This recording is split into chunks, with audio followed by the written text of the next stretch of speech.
Our minds are naturally attracted to new things. They catch our eye and snag our attention. If someone gets a new job or home or apartment or car, it's sure to be a topic of conversation.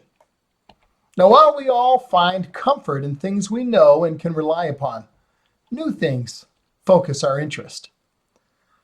But how can you tie the two concepts together? Well, before we examine that, let me say welcome to Mornings with Bishop Robert. And thanks for joining me. My goal is to introduce people to the Jesus they never knew, and then help them get to know him and his word personally and better. So if our time together today speaks to your heart, then let me invite you to like, subscribe, and share with a friend. In today's verse, God says, I'm about to do something new. Now, the amazing part about God doing new things is that he's able to do them in the context of reinforcing the old things he's already done. The day we were married, I told my wife, you are precious to me. Now, to this day, it's something I tell her often, over and over again. And I don't do it because I think she may have forgotten, nor do I repeat the affirmation because I'm afraid that I may forget. I mean, I certainly don't say, hey, I told you in 1983, if it changes, I'll let you know. No way. I repeat my affirmation as a reminder, a reinforcement, if you will. But then, in the context of our relationship, I am constantly looking for new ways to express my continuing love and devotion. God's like that. He does new things every day. He does them in the lives of folks like you and me. And he uses us to display his power and love to the people around us. As you and I interact with others, we're going to hear about new things in their lives. Yeah, new jobs, cars, interests. But as we continue to relate on a deeper level, we'll also hear about new challenges, new pain, conflict.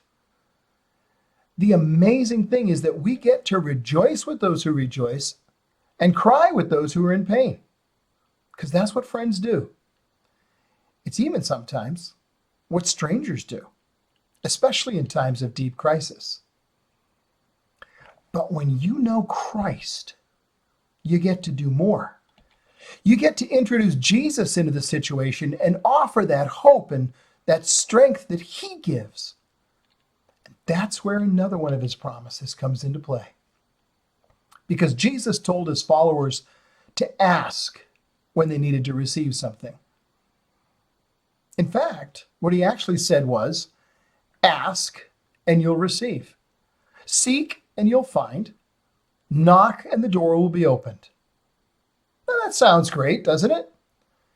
But he knows that when we ask, when we as the people who are known to him touch the lives of those around us, we're going to come face to face with needs and situations way beyond our ability to help.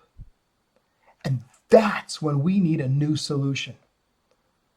And because he knows there's a big difference between asking and getting an answer, he goes on to define the group who receive and find and have the right doors open to them.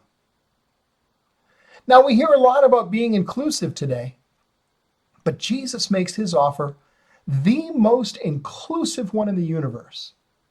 No discrimination, no secret entry code required for admission.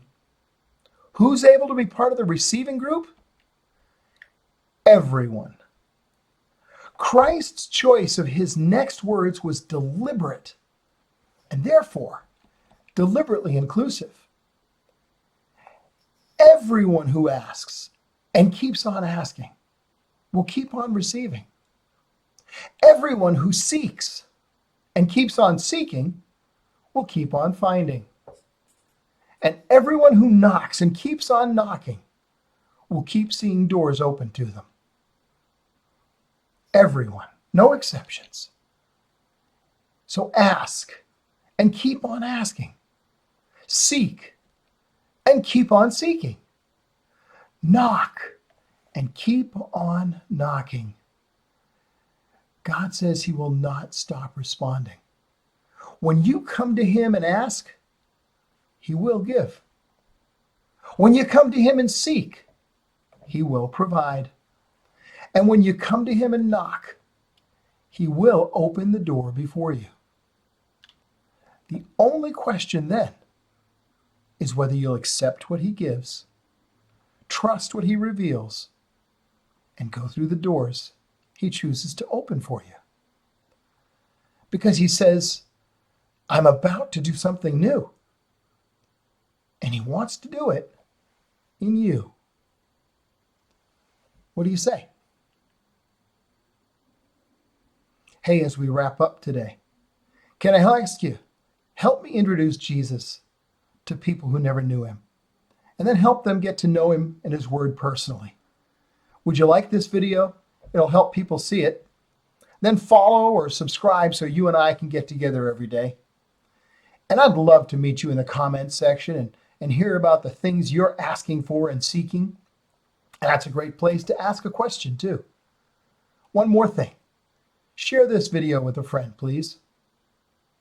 As you do, you'll be part of the team of folks touching the hearts of people all over the world with the love of Jesus. Thanks for helping.